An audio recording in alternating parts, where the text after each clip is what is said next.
بسم اللہ الرحمن الرحیم۔ آپ دیکھ رہے ہیں بھارت کا مشہور اسلامک چینل پیام محمد ایجوکیشنل ویلفیئر سوسائٹی بازار سردار خان بھدوہی۔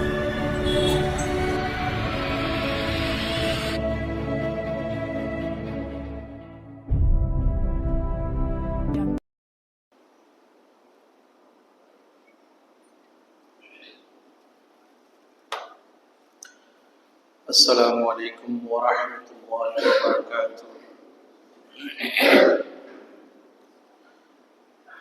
الحمد للہ نحمده ونستعینه ونستغفره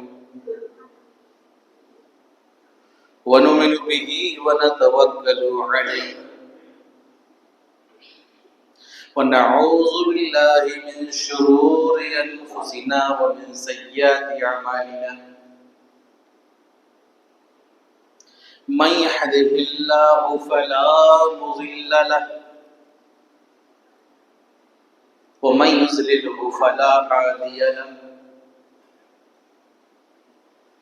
ونشهد أن لا إله إلا الله ونشهد أن محمدا عبده ورسوله أما بعد فإن أصدق الحديث كتاب الله وخير الهدي هدي محمد صلى الله عليه وسلم وشر الأمور محدثاتها وكل محدثة بدعة وكل بدعة ضلالة وكل ضلالة في النار۔ أعوذ بالله السميع العليم من الشيطان الرجيم،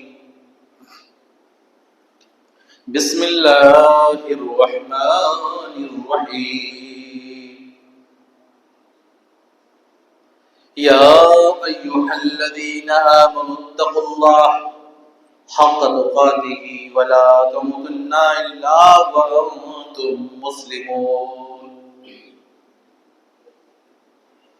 يا أيها الذين آمنوا اتقوا الله قولوا قولا سديدا يصلح لكم أعمالكم يغفر لكم ذنوبكم ومن يطع الله ورسوله فقد فاز فوزا عظيما۔ يا أيها الناس اتقوا ربكم الذي خلقكم من نفس واحدة وخلق منها زوجها وبث منهما رجالا كثيرا ونساء واتقوا الله الذي تساءلون به والأرحام إن الله كان عليكم رقيبا۔ أعوذ بالله من الشيطان الرجيم، بسم الله الرحمن الرحيم۔ قاف والقرآن المجيد بل عجبوا أن جاءهم منذر منهم فقال الكافرون هذا شيء عجيب أإذا متنا وكنا ترابا ذلك رجع بعيد قد علمنا ما تنقص الأرض منهم وعندنا كتاب حفيظ بل كذبوا بالحق لما جاءهم فهم في أمر مريض أفلم ينظروا إلى السماء فوقهم كيف بنيناها وزيناها وما لها من فروج والأرض مددناها والقينا فيها رواسي وأنبتنا فيها من كل زوج بهيج تبصرة وذكرى لكل عبد منيب ونزلنا من السماء ماء مباركا فأنبتنا به جنات وحب الحصيد والنخل باسقات لها طلع نضيد رزقا للعباد وحنا به بلدة ميتا كذلك الخروج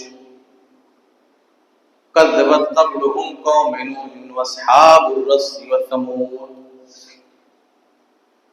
وعاد وفرعون اخوان لوط واصحاب الايكة وقوم تبع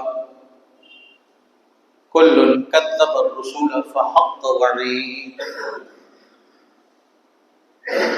أفعينا بالخلق الأول بل هم في لبس من خلق جديد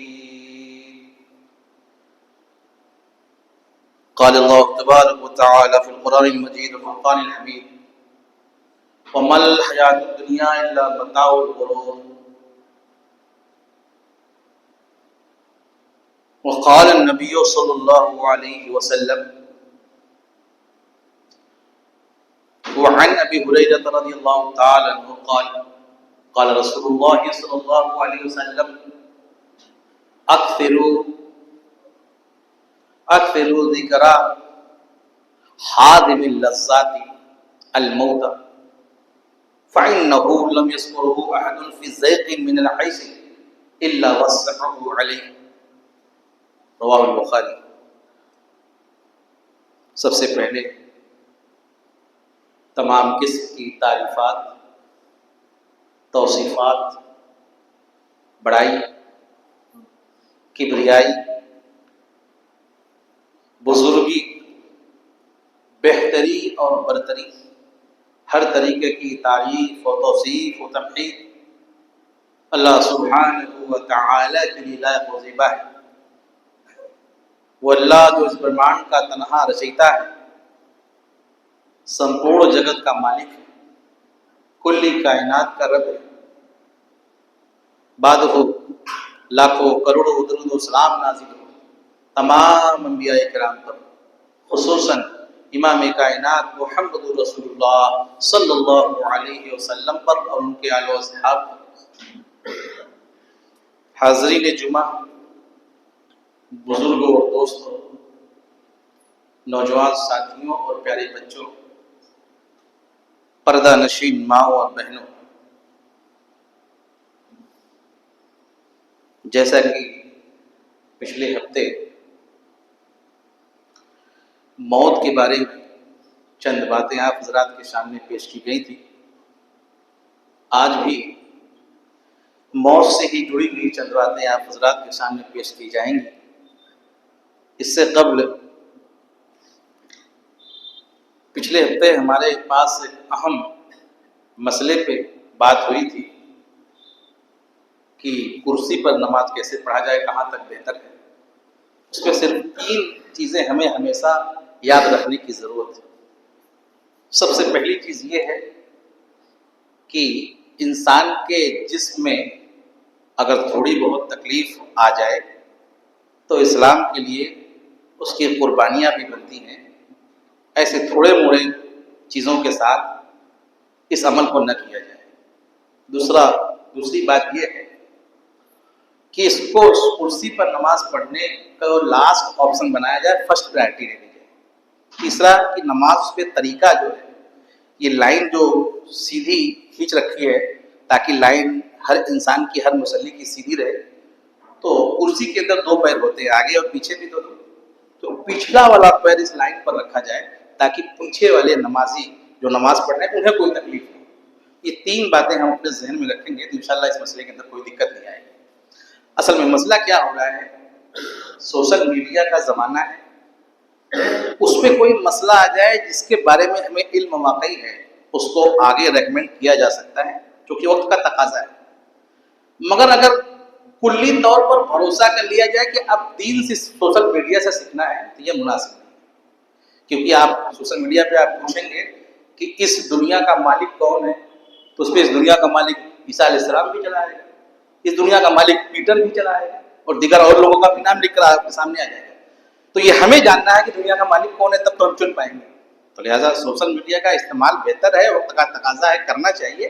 جو باتیں ہمیں معلوم ہیں آگے لوگوں کو بتانا بھی چاہیے، بھیجنا بھی چاہیے، مگر کلی طور پر اس پہ بھروسہ کرنا یا ہر مسائل کا حل اس سے نکالنا یہ مناسب نہیں ہے. اس سے بچنے کی ضرورت ہے. موت کا بارے میں چند باتیں چل رہی تھی. آج ہمیں اللہ سبحانہ و تعالی نے ہمیں یہ بھی بتایا کہ کہیں ایسا نہ ہو کہ تمہیں دنیا کی رنگینیت، اس کا مال و متاع، دنیاوی چیز کہیں ایسا نہ ہو کہ تمہیں نیک عمل کرنے سے روک دے. اور ساتھ میں یہ بھی بتایا کہ یہ دنیا فانی ہے جو ہمیشہ رہنے والی نہیں. انسان اکثر لوگوں کا جو حال ہے، دنیا سے محبت، مال و متاع سے محبت اور موت سے غافل. ایسا کیوں ہے؟ اس کے بارے میں بھی اللہ کے نبی صلی اللہ علیہ وسلم نے ہماری رہنمائی فرمائی. اور دنیا کے حالات اور اس کے پس منظر بھی اللہ کے نبی نے ہمیں بتایا کہ اکثر لوگوں کے مزاج میں دنیا کی اہمیت اور اس کی مال و متاع، اس کے ذہن و دماغ میں انسانوں کے کیا حیثیت ہے اور کیا حیثیت ہونی چاہیے اور یہ حیثیت کیوں ہے، اس سے کیسے بچا جائے، ایک ایک چیزوں کی رہنمائی اللہ کے نبی صلی اللہ علیہ وسلم نے ہمیں کر دی. سب سے پہلے فرمایا سورۃ المنافقون، سورہ نمبر 63 آیت نمبر 9، 10، 11 کے اندر، یا ایھا الذین آمنوا لا تلھکم اموالکم ولا اولادکم عن ذکر اللہ ومن یفعل ذلک فاولئک هم الخاسرون وانفقوا مما رزقناکم من قبل ان یأتی احدکم الموت فَيَقُولُ رَبِّي لَوْلَا أَخَّرْتَنِي إِلَىٰ أَجَلٍ قَرِيبٍ فَأَصَدَّقَ وَأَكُن مِّنَ الصَّالِحِينَ وَلَن يُؤَخِّرَ اللَّهُ نَفْسًا إِذَا جَاءَ أَجَلُهَا وَاللَّهُ خَبِيرٌ بِمَا تَعْمَلُونَ. یا ایھا الذین آمنوا، اے ایمان والو، لا تلھکم اموالکم ولا اولادکم عن ذکر اللہ، کہیں ایسا نہ ہو کہ تمہارے مال اور تمہارے اولادیں اللہ کے ذکر سے تمہیں غافل نہ کر دیں. یعنی کہیں ایسا نہ ہو کہ تمہارے دل کے اندر مال کی محبت، دولت کی محبت، دنیا کی محبت زیادہ نہ ہو جائے اور تمہارے اولاد کی محبت تمہارے دلوں کے اندر زیادہ نہ ہو جائے. اور کہیں ایسا نہ ہو کہ کبھی تمہاری زندگی میں ایسا موڑ بھی آ جائے کہ ایک طرف اللہ کا فرمان ہو، اللہ کی رسول صلی اللہ علیہ وسلم کا فرمان ہو، دوسری طرف دنیا کی متاع، مال و متاع، دنیا کی محبت اور مال و دولت ہو، یا تمہاری اولاد ہو تو تم کمپریزن میں کسی پرائرٹی دو گے، کسی کی اہمیت زیادہ کرو گے. ایک طرف اسلام کا قانون آ جائے اور دوسری طرف دنیا کی مال و متاع آ جائے، تمہاری اولاد آ جائے، تو کہیں ایسا نہ ہو کہ تمہارے دل کے اندر تمہاری اولاد کی محبت زیادہ ہو جائے، دنیا کے مال کی محبت زیادہ ہو جائے، اور کہیں ایسا نہ ہو کہ اسلام کے قانون کو تم پیچھے کر دو، اس کو اہمیت نہ دو، اور دنیا کی اس رنگینیت کو، دنیا کے اس مال و متاع کو، دنیا کے اس مال کو اور اپنے اولاد کو اہمیت دے دو. کہیں ایسا نہ ہو کہ تم مال اور اولاد کی وجہ سے اللہ کے ذکر سے غافل ہو جاؤ، یعنی اللہ کی یاد سے غافل ہو جاؤ، اسلام پر عمل کرنے سے رک جاؤ. اگر ایسا ہو جاتا ہے تو میں افعل ذالک، اگر ایسا کر دیتے ہو، فاولئک هم الخاسرون، یہی وہ لوگ ہیں جو خسارہ اٹھانے والے ہیں، گھاٹا اٹھانے والے ہیں، آخرت میں بھی اس دنیا کے اندر بھی. کہیں تمہارے دل و جذبات کے اندر اس دنیا کی محبت ایسی جاگزی نہ ہو جائے کہ تمہیں دین کے عمل کرنے میں پیچھے کر دے اور غافل کر دے. دنیا میں مال و متاع کمانا، دنیا بنانا، نہ گھر پریوار دیکھنا، بزنس بیپار کرنا، یہ جائز ہے اور اسے تم کرتے ہو، اپنی فیملی اسے چلاتے ہو، یہ چلایا کرو، مگر کہیں کمپریزن میں اس کی محبت تمہارے دل کے اندر زیادہ نہ آ جائے. یہ ڈر اللہ کے نبی صلی اللہ علیہ وسلم نے بھی, اللہ رب العالمین نے جتایا ہے کہیں ایسا ہو نہ جائے, اور کہیں ایسا ہو گیا تو تم دنیا کے اندر اور آخرت کی زندگی میں خاص طور سے گھاٹا اٹھانے والوں میں سے ہو جاؤ. اور آگے نصیحت بھی کر دی, وَأَنفِقُوا مِمَّا رَزَقْنَاكُم مِّن قَبْلِ أَن يَأْتِيَ أَحَدَكُمُ الْمَوْتُ, کہ اے لوگو, ہم نے جو تمہیں روزی دے رکھا ہے, جو مال و دولت سے نواز رکھا ہے, جو دنیا کا مال و متاع دے رکھا ہے, تم موت آنے سے پہلے اللہ کی راہ میں اسے خرچہ کر دو. یعنی اللہ کے غریب اور مسکین بندوں میں, اللہ کے راستے میں, علم کے راستے میں, جہاد کے راستے میں, زکوٰۃ کی ادائیگی میں, یہ سب معنی اس کے اندر داخل ہیں. تم اپنی موت سے پہلے اللہ کے راستے میں, اللہ کے لیے, اللہ کے دین کے لیے اس مال کو خرچہ کر دو. فَيَقُولُ رَبِّي لَوْلَا أَخَّرْتَنِي إِلَىٰ أَجَلٍ قَرِيبٍ, اگر ایسا تم نے نہیں کیا تو تمہیں موت آ جائے گی, اور موت کے بعد تمہیں موقع نہیں دیا جائے گا, پھر تم چیخو گے اور پکارو گے اور کہو گے اے میرے اللہ, اے میرے رب, لولا اخرتنی الی اجل قریب, اب مجھے دنیا میں ایک بار پھر سے لوٹا دیا جائے, تھوڑا سا موقع اور دے دیا جائے تاکہ میں نیک عمل کروں, فاصدق, اور صدقات و خیرات کر لوں, فاکن من الصالحین, اور نیک لوگوں میں سے ہو جاؤں. کہیں ایسا نہ ہو کہ موت تمہارے گلے پر سوار ہو جائے اور تمہاری موت آ جائے اور مرنے کے بعد تمہیں پچھتانا نہ پڑ جائے. اسی لیے دنیا میں ہم نے جو تمہیں نواز رکھا ہے اسے اللہ کے راستے میں خرچہ کرو. اس کے بعد آگے کلیئر کر دیا, وَلَن يُؤَخِّرَ اللَّهُ نَفْسًا إِذَا جَاءَ أَجَلُهَا, جب کسی کے موت کا وقت آ جاتا ہے تو اس کے موت کو ٹالا نہیں جاتا. موت یہ نہیں دیکھتی کہ ہمارے سپنے پورے ہوئے ہیں یا کہ نہیں, ہمارے دل کی آرزو, ہماری تمنا اس دنیا کے اندر پوری ہوئی ہے کہ نہیں. موت یہ نہیں دیکھتی کہ ہمارے ارمانوں پر موت آ کر کے پانی پھر جائے گا. موت کا وقت جب آ جائے گا تو میں تمہارے گلے پر سوار ہو جائے گا, اس وقت پھر کوئی بہانہ نہیں بچے گا.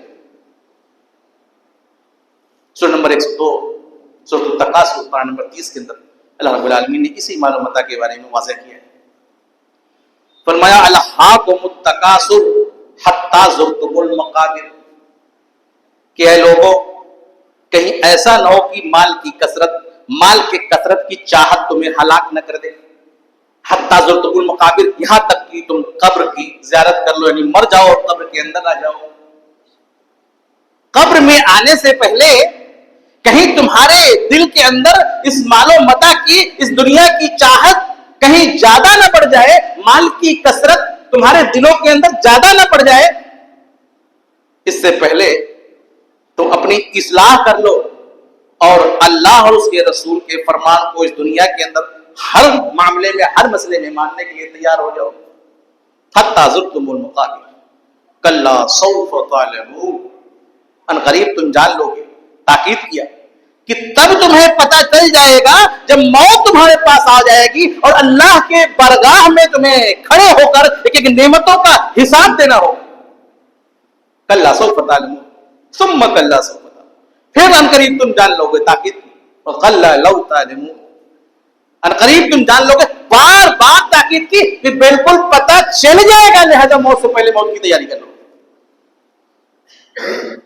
ثم لترونها عین الیقین, اور جب تم یقینی آنکھوں سے اس دن یعنی قیامت کے دن اللہ رب العالمین کی بارگاہ میں تمام دنیا کے سامنے اپنی آنکھوں سے دیکھ لو گے.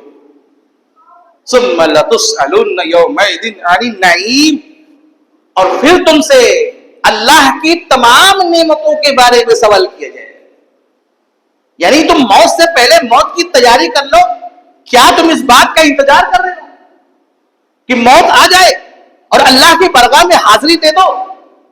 تب کرو گے تیاری, تب اس دنیا سے پیچھے ہٹو گے, اس دنیا کی مال و محبت کم کرو گے اور اللہ کے قانون کو اہمیت دو گے, اس سے محبت کرو گے. دوسری آیت میں اسی کی 2 سوروں کے بعد سورہ نمبر 104 سورۃ الہمزہ, الذی جمع مالا وعدد یحسب ان مالہ اخلد, کیا وہ لوگ جو مال کو جمع کرتے اور اس کو گین گین کر رکھتے ہیں. یہ اسلام کا جو قانون ہے، اللہ ان تمام 90% لوگوں کو جو جن کے دل کے اندر مال و متاع کی محبت اسلامی قانون سے زیادہ ہے، ان کو مخاطب کیا ہے.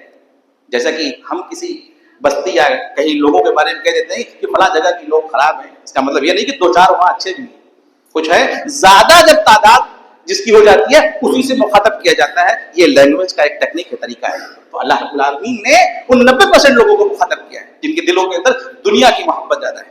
ایسا نہیں ہے کہ کوئی ایسا نہیں ہے کہ ایسا نہیں ہے کہ لوگ اس دنیا کے اندر ایسے بھی ہیں جنہیں دین سے محبت ہے. وہ نہیں دیکھتے جب اسلام کے قانون کی بات آ جاتی ہے، اللہ کے راستے میں خرچہ کرنے کی بات آ جاتی ہے، تو وہ اپنے مال و متاع کو اللہ کے سامنے قربان کر دیتے. ایسے لوگ بھی موجود تھے پہلے، انہیں نہیں بلکہ جن کے دلوں کے اندر اس دنیا کی محبت، اس دنیا کی رنگینیت بھا گئی ہے، جاگزی ہو گئی ہے، ابصار ہو گیا، نہیں نکل رہی ہے، ان کو مخاطب کیا ہے. الذی جمع مالا وعددہ یحسب ان مالہ اخلدہ. جو لوگ اپنے مال کو جمع کر کے رکھتے ہیں، یعنی اللہ کی راہ میں خرچہ نہیں کرتے، گین گین کر رکھتے ہیں، کیا وہ یہ گمان کرتے ہیں کہ ہمیشہ رہنے والا ہے؟ یہ بھی بتا دیا کہ اے لوگوں، تم اگر اسلامی قانون کے آگے، اللہ اس کے رسول کے احکام کے آگے مال کی محبت زیادہ کرتے ہو، اسے اپنے بالفاظ دیگر سینت کر رکھتے ہو، جمع کر کے رکھتے ہو، تو کیا تم سوچ رہے ہو کہ یہ ہمیشہ رہنے والا ہے؟ بلکہ نہیں، یہ فنا ہونے والا ہے. پہلے اللہ رب العالمین نے دنیا کی مال و متاع کی حقیقت بیان کی، اور اللہ کے نبی صلی اللہ علیہ وسلم نے بھی اس کی حقیقت بیان کی. پھر اس کا علاج بتایا کہ کیسے رہو، اور کیوں ہم ایسا مال و متاع، دنیا کی محبت ہمارے ذہنوں کے اندر زیادہ ہے، ایسا کیوں ہے یہ بھی بتایا. اللہ کے نبی صلی اللہ علیہ وسلم فرماتے ہیں وعن ابی ہریرہ رضی اللہ تعالی عنہ قال قال رسول اللہ صلی اللہ علیہ وسلم لا يزال قلب الكبير شابا في اثنين فی حب الدنیا وطول العمل. رواه البخاری. اس حدیث کو امام بخاری رحمۃ اللہ علیہ نے روایت کیا ہے. اس حدیث کے راوی حضرت ابو ہریرہ رضی اللہ تعالی عنہ فرماتے ہیں کہ اللہ کے نبی صلی اللہ علیہ وسلم نے فرمایا کہ لا یزال قلب الکبیر شابا فی اثنین، کہ ایک بوڑھے آدمی کا دل بھی دنیا کی 2 چیزوں کے بارے میں ویسے ہی ہوتا ہے جیسے جوان کا دل ہوتا ہے. 2 چیزیں ایسی ہیں کہ اکثر بزرگ آدمی کا دل بھی ان 2 چیزوں کے بارے میں ایسے ہی سوچتا ہے جیسا ایک نوجوان کا دل سوچتا ہے. یہ بھی واضح کرتی ہے بخاری کی روایت. کیا ہے؟ فی حب الدنیا، دنیا سے محبت کرنے کے معاملے میں، وطول العمل، اور لمبی لمبی آرزو کے معاملے میں. انسان کے دل کے اندر اکثر نوجوان جو سوچتے ہیں ان کی لمبی لمبی آرزو ہوتی ہے، مجھے فلاں کام کرنا ہے، فلاں چیز میں آگے بڑھنا ہے، بڑی چیز زیادہ اکٹھا کرنی ہے، میری زندگی میں یہ آ جاتا وہ آ جاتا. یہ ساری تمنائیں، ڈریمز، یہ آرزو، جیسے کہ نوجوان دلوں کا حال ہے اکثر لوگوں کا، سب کا نہیں، اکثر لوگوں کا، اسی طریقے سے بزرگ دل کا بھی یہی حال ہے ان دونوں کے بارے میں. دنیا سے زیادہ محبت، دنیا کی چاہت، دنیا کے مال و متاع اکٹھا، الگ الگ آرزو، الگ الگ تمنائیں. یار فلاں شخص کو موت آ گئی، ابھی تو 2 بچیاں اس کی بیاہ کرنے کی باقی، شادی ہوئی، ابھی تو اس کا گھر بھی نہیں بن پایا تھا، ابھی تو وہ بزنس شروع کیا تھا، ترقی کرنے ہی والا تھا، تب سے موت آ گئی، کچھ دن اور رک جاتا. ایک الگ الگ تمنائیں لوگوں کے دلوں کے اندر جو ہے، اسی کو اللہ کے نبی صلی اللہ علیہ وسلم نے بیان کیا ہے. کیونکہ موت جب کسی کے پاس آتی ہے تو وہ ہمارے آرزو کو نہیں دیکھتی کہ ہمارے دل کے اندر کیا تمنا باقی ہے، کیا ڈریم ہے، کیا ہمارے سپنے ہیں. موت کو جب اللہ سبحانہ و تعالی حکم دیتا ہے وہ اچانک سے آ پڑتی ہے. وعن انس بن مالک رضی اللہ تعالی عنہ قال قال رسول اللہ صلی اللہ علیہ وسلم یکبر ابن آدم ویکبر معه اثنان حب المال وطول العمر. رواه البخاری. اس حدیث کو بھی امام بخاری رحمۃ اللہ علیہ نے روایت کیا ہے. اس حدیث کے راوی خادم رسول حضرت انس بن مالک رضی اللہ تعالی عنہ فرماتے ہیں کہ اللہ کے نبی صلی اللہ علیہ وسلم نے اس دنیا کی حقیقت بیان کی اور فرمایا یکبر ابن آدم، جب ابن آدم یعنی انسان جیسے جیسے بڑا ہوتا رہتا ہے، معہو یکبر معہو اسنان، اور اس کے ساتھ دو چیزیں اور بڑی ہوتی رہتی ہیں. جس طریقے سے انسان بڑا ہوتا رہتا ہے اس کے ساتھ دو چیزیں اور بھی بڑی ہوتی ہیں، حب المالی، مال کی محبت، وطول العمر، اور لمبی عمر کی محبت. اکثر لوگ دلوں کے اندر یہی گمان کرتے ہیں میری اور لمبی مل جائے عمر، اور لمبی مل جائے، جسے 50 مل گیا وہ چاہتا ہے اور 60 مل جائے، جسے 60 مل گیا وہ چاہتا ہے 70 مل جائے. ہمیشہ انسان چاہتا ہے کہ ہماری عمر بڑھ جائے اور دنیا سے مال و متاع سے محبت بھی اس کی بڑھتی رہتی ہے. بخاری کی روایت اللہ کے نبی صلی اللہ علیہ وسلم نے اس دنیا کا حال اور لوگوں کے دلوں کا حال اللہ رب العالمین نے نبی کی زبانی بیان فرما دی.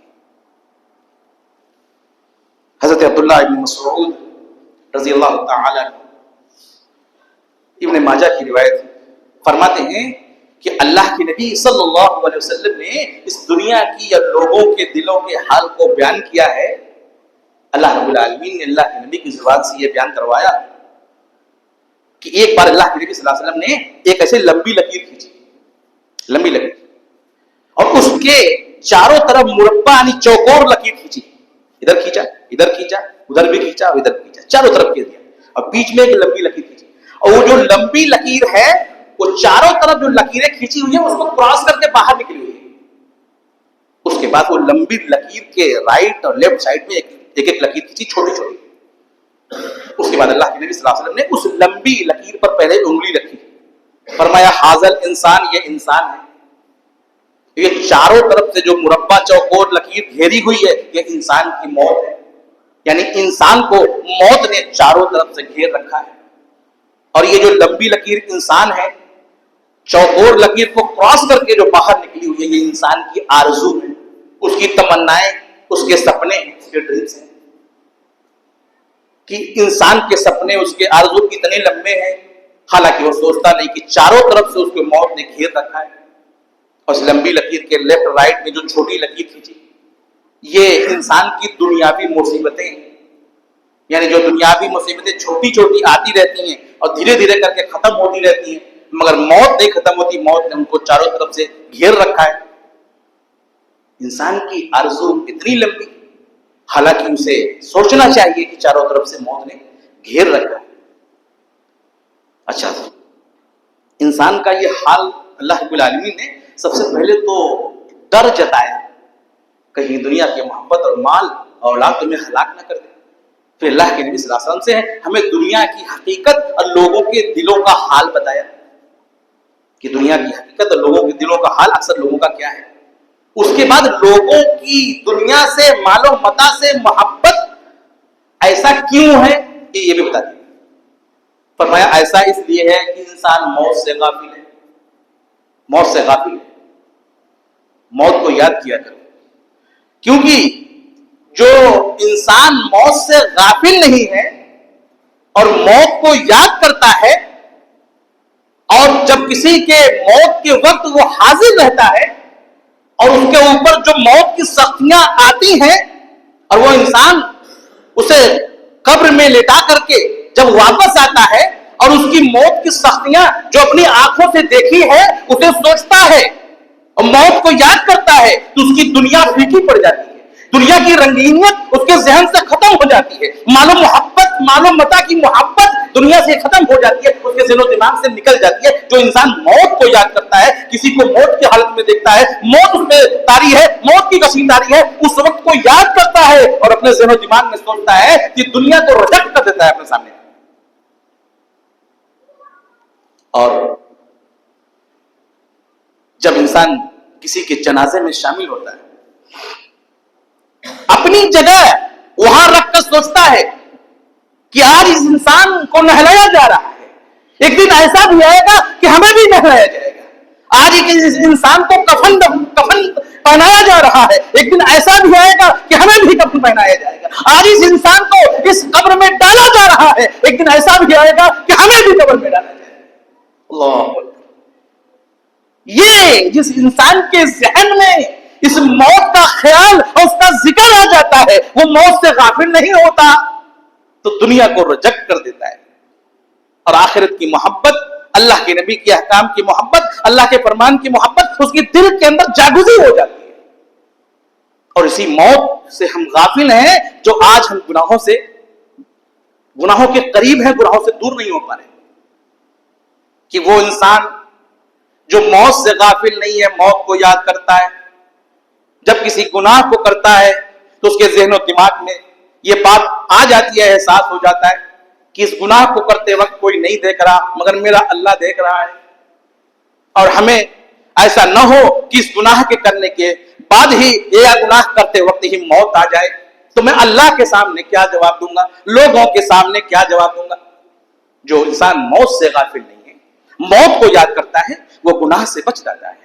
جو انسان موت کو یاد کرتا ہے، موت سے غافل نہیں ہوگا، اس کے ذہن و دماغ میں اللہ کے فرمان کی، محمد رسول اللہ صلی اللہ علیہ وسلم کے فرمان کی محبت اس کے دل کے اندر جاگزی ہو جاتی ہے۔ صحابہ موت کو یاد کرتے تھے۔ وقت ہونے والا ہے اگلے جمعے میں اور آپ کے سامنے چند باتیں آئیں گی۔ صحابہ ہمیشہ موت کو یاد کرتے تھے، اور اللہ کے نبی صلی اللہ علیہ وسلم نے بار بار تاکید کی کہ تم موت کو یاد کیا کرو، اور موت کی یاد کرنے کے اپنے فائدے بھی۔ فرمایا اللہ کے نبی نے، وعن ابی ہریرہ رضی اللہ تعالی عنہ قال قال رسول اللہ صلی اللہ علیہ وسلم اکثروا ذکر حادم اللذات الموت فإنه لم يذكره احد في ضيق من العيش الا وسعه عليه، رواہ ابن حبان فی شعب الایمان وصححہ البانی۔ علامہ البانی نے اس حدیث کو صحیح کہا ہے، اور اس حدیث کو شعب الایمان کے اندر امام ابن حبان نے روایت کیا ہے۔ اس حدیث کے راوی حضرت ابو ہریرہ رضی اللہ تعالیٰ عنہ مشہور صحابی فرماتے ہیں اللہ کے نبی صلی اللہ علیہ وسلم نے فرمایا اکثروا ذکر حازم اللذات الموت، وہ موت اسے تم ہمیشہ یاد کیا کرو جو دنیا کے ذائقے کو، اس کے ٹیسٹ کو ختم کر دینے والی ہے۔ جو موت لوگوں کے ذائقے اور دنیا کے ذائقے اور اس کے ٹیسٹ کو، اس کی رنگینیت کو ختم کر دینے والی ہے، ایسی موت کو اے لوگوں اکثروا ذکر حادم اللذات، ایسی موت کو ہمیشہ یاد کیا کرو۔ کیونکہ انسان جب موت کو یاد کرتا ہے تو اس کے ذہن و دماغ کے اندر پاکی آ جاتی ہے، گناہ مٹ جاتے ہیں، اللہ کا ڈر اس کے دل کے اندر آ جاتا ہے۔ اور جو موت سے غافل ہے اسے کوئی پرواہ نہیں کہ کب مرنا ہے، اللہ کی بارگاہ میں حساب دینا ہے کہ نہیں دینا، اللہ کے سامنے ہم کیا منہ دکھائیں گے، ان تمام چیزوں کی کوئی پرواہ نہیں اسے۔ اور جو موت سے غافل نہیں، موت کو یاد کرتا ہے، ایک ایک سیکنڈ، ایک ایک لمحہ اللہ کا ڈر اس کے دل کے اندر چھا جاتا ہے۔ اور اس کا فائدہ بھی بتا دیا، فَإِنَّهُ لَمْ يَذْكُرُهُ أَحَدٌ فِي ضَيْقٍ مِنَ الْعَيْشِ، کہ اے لوگوں جو موت کو ہمیشہ یاد کرتا ہے اپنی پریشانی کے اندر، اپنے دکھ کے اندر، وہ بیمار ہو جاتا ہے تو موت کو یاد کرتا ہے، جب خوشحالی میں ہو یا پریشانی میں ہو یا بیماری میں ہو یا تنگ دستی میں ہو، ہر حال میں جب موت کو یاد کرتا رہتا ہے الا وسعہ علیہ، تو اللہ رب العالمین اسے اس کی زندگی خوشحال کر دیتا ہے۔ جو موت کو یاد کرتا ہے اور ہر کام کو کرتے وقت یہ سمجھتا ہے کہ ایک دن ایسا آنے والا ہے کہ اس دنیا سے میں جدا ہو جاؤں گا، مجھے موت میرے اوپر سوار ہو جائے گی، موت میرے اوپر طاری ہو جائے گی، مجھے موت آ جائے گا اور مجھے لوگ نہلائیں گے، کفنائیں گے اور دو گج کے گڑھے میں لٹا دیں گے، اور اس کے بعد مجھ سے سوال جواب کیا جائے گا۔ جو موت کو یاد کرتا رہتا ہے اللہ رب العالمین اس کے زندگی کو خوشحال بنا دیتا ہے۔ کیوں؟ کیونکہ جب جو انسان موت کو یاد کرتا ہے وہ گناہ سے آٹومیٹک بند ہو جاتا ہے، بری ہو جاتا ہے، رک جاتا ہے، اور اس کے دل کے اندر اللہ کی محبت، اللہ کا ڈر چھا جاتا ہے۔ اور جو دنیا میں رہ کر اللہ سے ڈر جائے اور اللہ کی محبت، اس کے نبی کی محبت اس کے دل کے اندر چھا جائے، وہ دنیا سے کامیاب ہو گیا۔ اور جو دنیا سے کامیاب ہو گیا، مرنے کے بعد آخرت کی سمر گئی۔ وقت ہو گیا ہے، انشاءاللہ آگے جو ہمیں بات آئے گی۔